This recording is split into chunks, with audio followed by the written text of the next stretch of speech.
You're also watching Roots TV Nigeria, and this is Roots TV exclusive. There's been so much talk about Zamfara state in Nigeria, where there have been plenty of bloodshed, killings and banditry. We have seen the federal government place a ban on activities there in that state, asking foreigners who are engaging in illegal mining to leave the state immediately. And we're also seeing concerns from the defense minister, who have accused traditional rulers of being a part of the killings in that state. But my guests today are the organizers of a rally which was held here in Abuja some time ago, protesting the gruesome activities in that state. I have Mariam Ado. She's a humanitarian and an activist. Thank you so much for coming on the show. Thank you. And just next to her is also Mariam Sania Soran Dinky. She's also a humanitarian. Thank you so much for being on the show. Thank you. Mariam Ado, let me start with you. What impact do you think your protest will make on this issue? I think it's already apparent. Well, since we're in a country where the government hardly ever does what it should do for the people until it's getting some sort of media attention and then some foreign attention, and that is when, okay, the government decides it's time to start doing something before my name gets tarnished. And even at that, it's not for the people, it's to protect a name, sort of. And I can say, and it won't be an exaggeration, that we've seen more action from the government and from security agencies from Saturday that the protests took place to now, much more than we have seen in 3-4 years. Well, second Mariam now, what do you think actually is the latest at the moment, I mean, after your protest? Well, we've seen the ban on the mining, which you mentioned, and we've also seen reports saying the foreigners should vacate the places. And I think that's like one of the first moves we expected, right? So. But what about the involvement of traditional rulers? I mean, we've seen the defense minister actually accuse traditional rulers in that state of being part of that activity. Well, do you agree with him? We've had people talking about conspiracy theories, hearsays, and all of that. Basically, what we are concerned about is the government. They are the ones we voted for. Traditional rulers might have 1 or 2 things to do with that, but we voted for the government, so we have our issues with the government more than the traditional. Well, I mean, this is not the first time we're hearing of banditry and illegal mining and, you know, all the result and effect in Zamfara state. What do you think the state government is not doing right?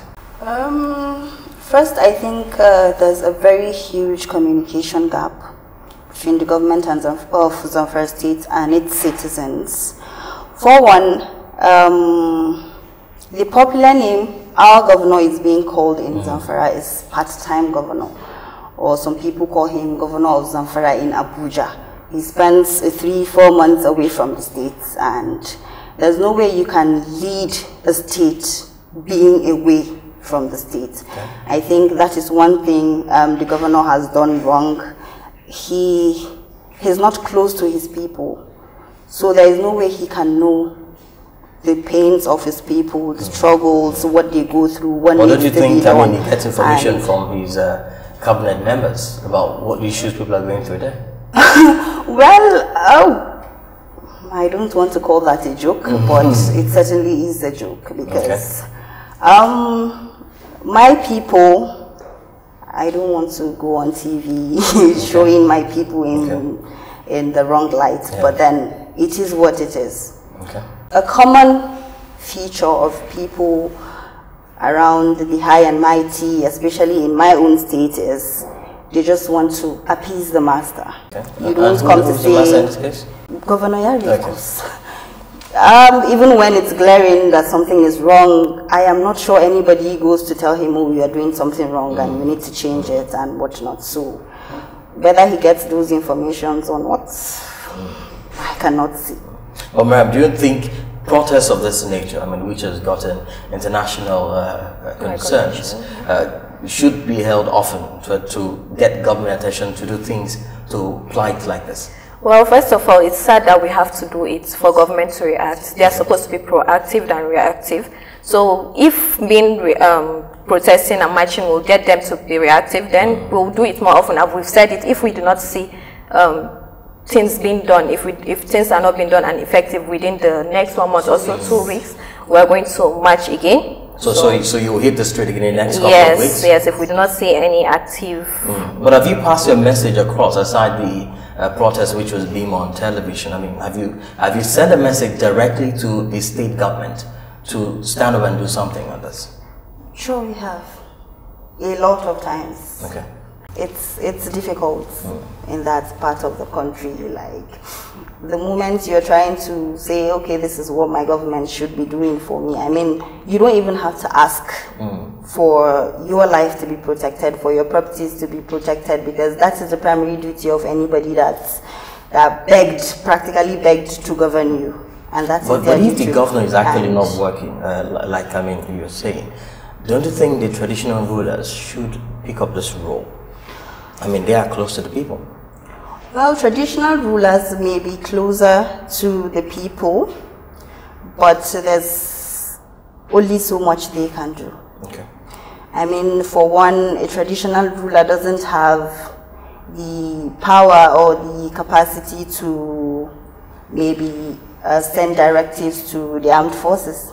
Okay. That is one thing. There's only so much they can do, and like you said, there's still talk going on about how the traditional rulers are benefiting from parts of what has aided the banditry in the state, like the mining, for instance. Yeah. There's a lot of talk in the state about how illegal miners give traditional rulers kickbacks and whatnot. Okay. So you don't expect people that actually benefit from the crisis to actually want to do something to bring an end to it.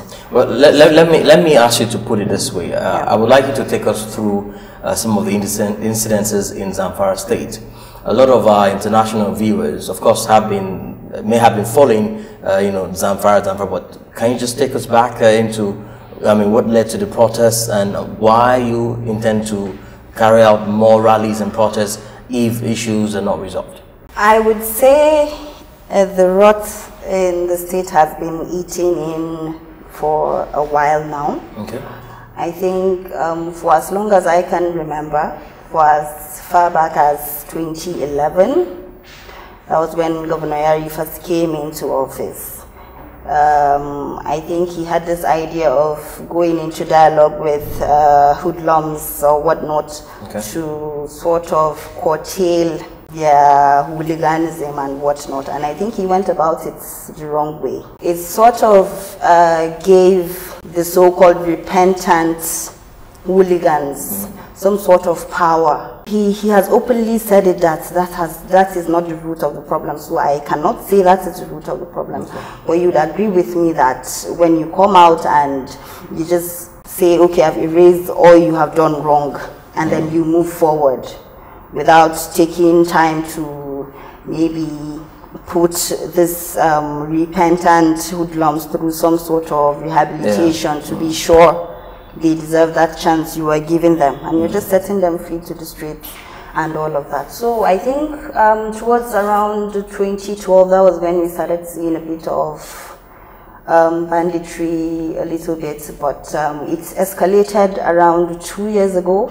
Okay. As at 2017, Ramadan 2017, I think that was the most heartbreaking Ramadan period I ever experienced in that state, because I usually do this annual Ramadan feeding. So as of 2017, there was no reaching everybody because things were bad. A lot of people were displaced, and when donations stopped coming and obviously my outreach had to come to an end in the middle, there were reports of people feeding on grass. I am not exaggerating. Yes. I don't think we've gone back since then.